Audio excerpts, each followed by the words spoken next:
Greetings and welcome to Old Drunken Discography, where old friends, fans come to get BS, argue, occasionally agree, and discuss a musical artist. I'm Jason. With me is Tim Hi. and Bill. Oh, I'm here. And I don't even know why I'm holding papers because I didn't take any notes for this.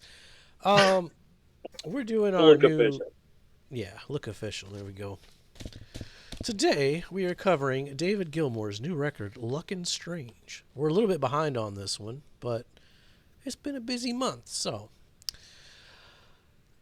I like the album cover. But me personally, I tried to listen to it. I made it through the Piper's Call. This is not for me. I'm not a Pink Floyd guy. Besides maybe one or two albums, but even those is pushing it. So this was not for me. I didn't listen to this one all the way through, but Tim and Bill did. So you guys have at. Bill? Yeah. So, so I listened to this one, and it was, I don't want to say refreshing, but it was neat. So I didn't know that David Gilmour was still doing stuff in 2024. Like, to be blatantly honest. I mean, it's been about what, 8 or 9 years since the last solo album? That sounds about right. Yeah. I mean, I'm a big Pink Floyd fan. And it's more than just, The Wall and Dark Side of the Moon. Like, I listened to a lot of the other stuff too. And it was cool hearing this. I mean, no, I don't think that this music belonged on like Dark Side of the Moon or something like that. But a lot of this stuff could have been on some of those Pink Floyd albums. I thought it was cool. So is Romani David's daughter or wife I or believe I believe it's his daughter, yeah. daughter? Okay. Yeah. That that was really Because cool. he's married to Polly Sampson. Okay. See, that's Tim. I rely on you for that kind of stuff, Doctor That's why Jason. I'm here. Um, because I know. Okay, now this is. I don't want to say because she was on a couple of these songs, if I remember right. Yeah. And the one I remember I'm not seeing on the track list was "Yes, I Have Ghost." That's the one that's like noted on Spotify. Her being on. I'm not seeing that listed. Oh, the Barn Jam. Yeah, that probably was no. That was Yeah, I think there's a bunch of bonus tracks that I'm not seeing all the information here, but Yeah. So that was so it was one of the bonus tracks actually. It was probably my favorite. It was called Yes I Have Ghosts, and that was a really cool song actually. yeah.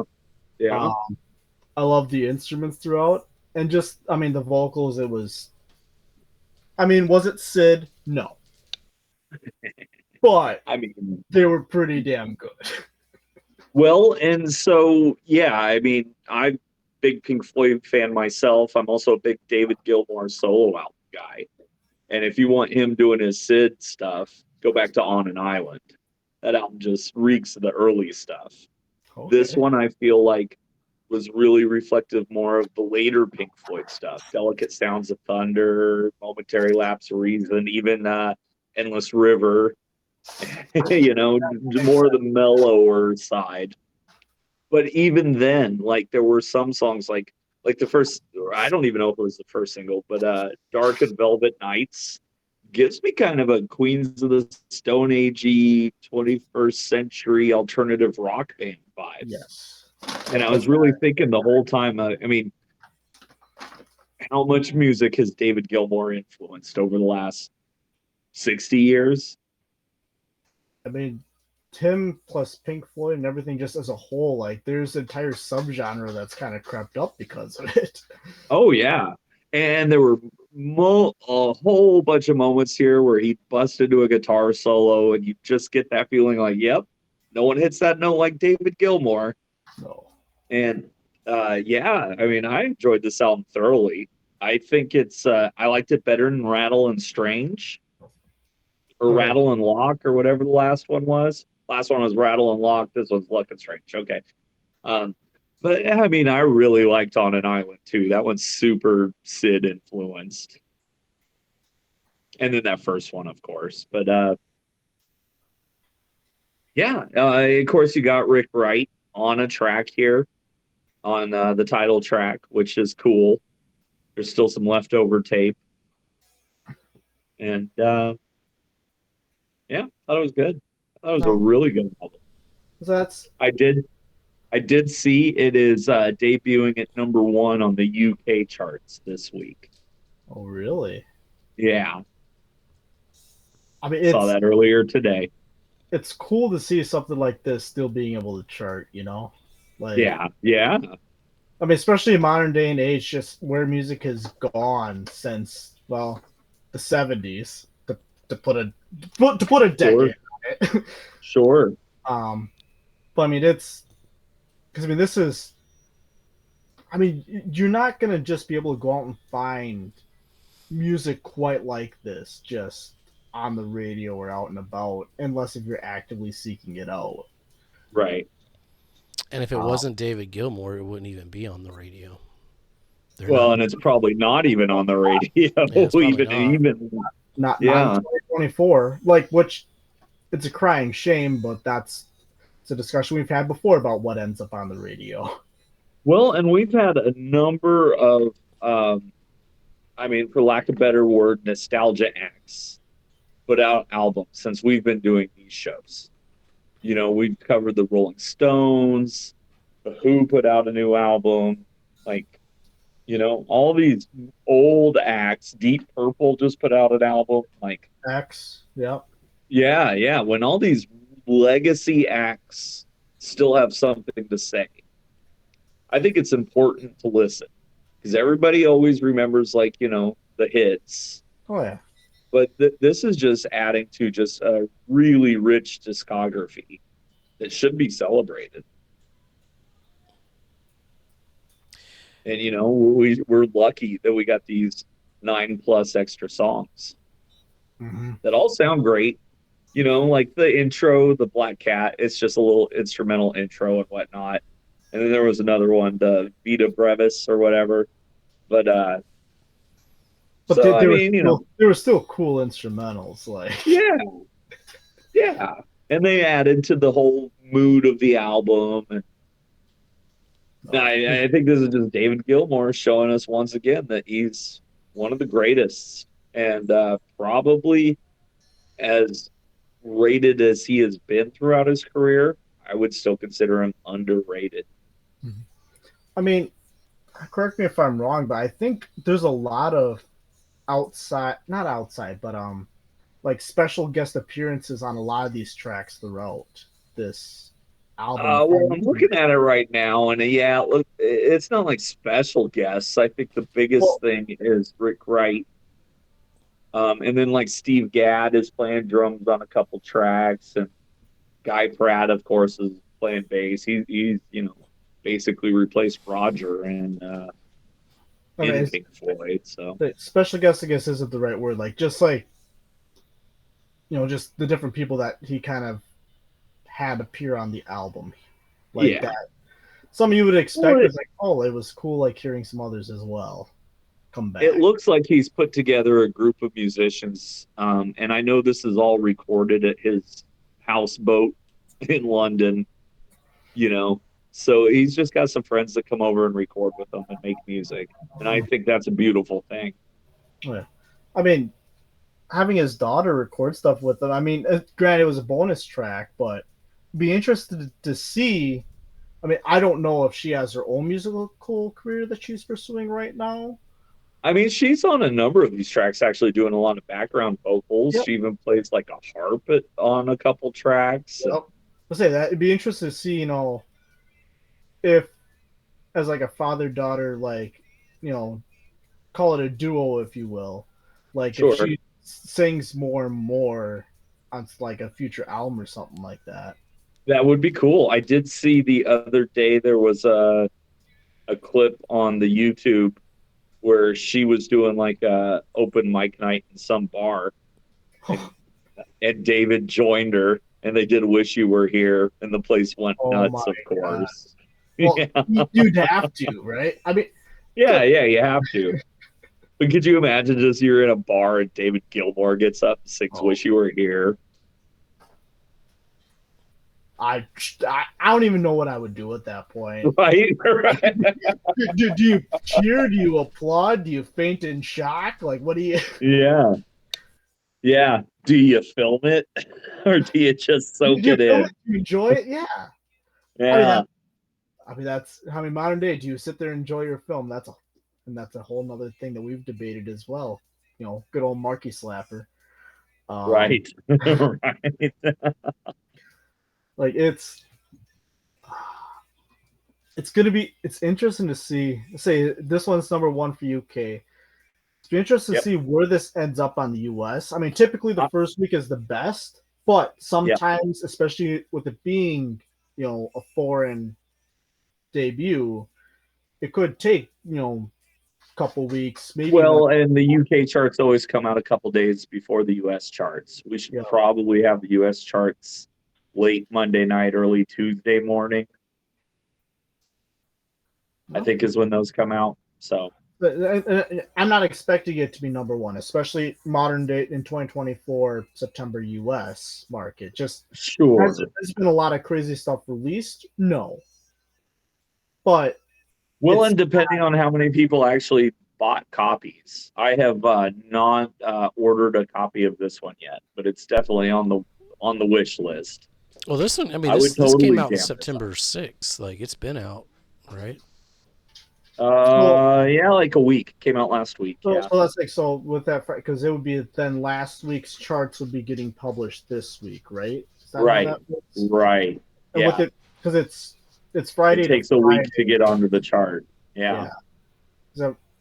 Is it Friday to Friday or Saturday to Saturday? I know it's like it's they've moved it a couple times in the last couple of years. I now think it's Monday to Monday. So that they can pad the week with the weekend streams. Well, maybe. Well, no, that wouldn't have been. I guess it could have been on last week. Well, no, that would get released because it's always a week behind. So yeah, that would still be this week upcoming. Then I think. So I get your point. It did. It has charted. Okay. It landed at number 10, which in the US, which is pretty good. Surprising, yeah. I mean, and number one in the UK on both albums and rock and metal albums.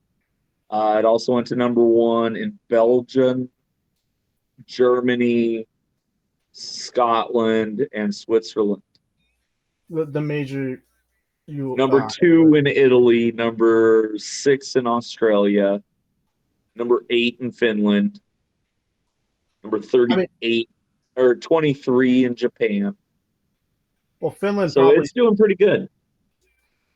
I mean, I know it's a different country, but I mean, Ghost is probably still charting pretty well in Europe with that with their movie. Last I checked, that right now is charting. Yeah. I haven't seen the movie yet, but I did stream the soundtrack, and it sounds great. So I've listened to that soundtrack, but we're not talking about Ghost. We're talking about David. Right. We're talking about a different kind of ghost. Us get off topic? No. Never.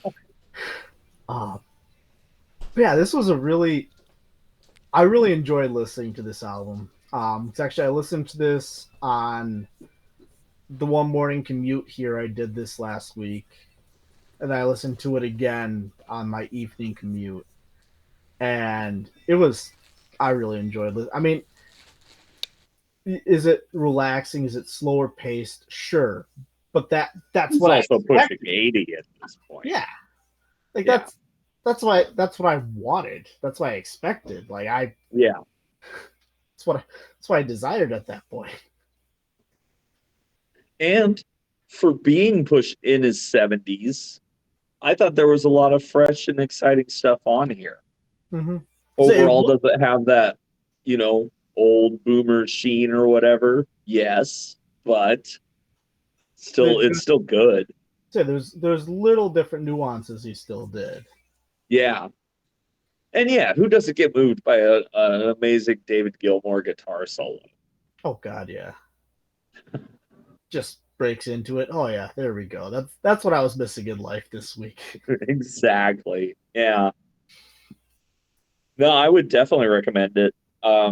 So I assume unless this would be you're like a weirdo that doesn't like Pink Floyd. But everybody else should love this. Yeah, I mean, if you don't, I mean, it's good to fall asleep to. Take some Ambien, listen to some David Gilmour, Tweet some out like a tweets. light. I mean, it is a good, relaxing, like, if you want to just sit there and relax, it's a great album to do that. I'm not disagreeing with you there, Jason. I don't think The title anyone... track or the opening track, it was pretty. I was like, okay, I can get behind this. It's like a minute something long. Okay, Yeah. Luck and yeah. Strange. I was like, okay, this is just fucking Pink Floyd without Roger. Like, this is. Yeah, and then the Piper's Call was, nope, checked out. Too much. Checked out. No. Yeah, this was this was a fun album to listen to. I liked it. So yeah, I would also recommend. I assume this is probably a 2 LP vinyl release, right? Like, I haven't even looked at it Only yet, 9 tracks? honestly. Surely not. well, you got the bonus plus. I mean, this is a David Gilmour song, so Oh, I know. Oh, I know. it's not 9 Descendant songs where you're looking at a minute apiece. You're looking at That's a 9. 7-inch right there. 9 Descendant songs. Right. Yeah, it is. It's a double.